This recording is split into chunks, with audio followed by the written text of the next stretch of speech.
Morning 5:30కి లేసిన తర్వాత స్నానం అనేది చేసుకొని వచ్చేసిన తర్వాత కిచెన్ అనేది క్లీన్గా నైట్ చేసేసిన తర్వాత మార్నింగ్ ఇలా ఫ్రెష్గా ఉంటుంది. మార్నింగ్ ఒక హాఫ్ లీటర్ వాటర్ తీసుకోవాలి.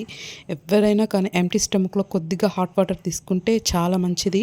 ఇప్పుడైతే చలికాలం కదా, అందుకే మఫ్లర్ కట్టుకున్నా. ఇంకా బయటికి వెళ్ళి ముగ్గు వేయాలి.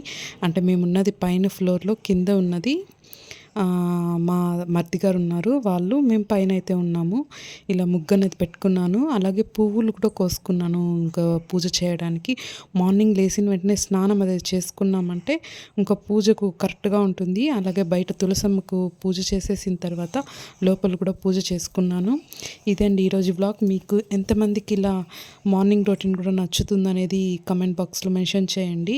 ఈరోజైతే ఇలా పూజ వారాహిని అమ్మకు చేసుకున్నాను. అలాగే ఇంకా ఏడుకొండల స్వామి అంటే నాకు చాలా ఇష్టం, ఆయన కూడా పూజ అనేది చేసుకున్నాను. So friends, subscribe to my channel.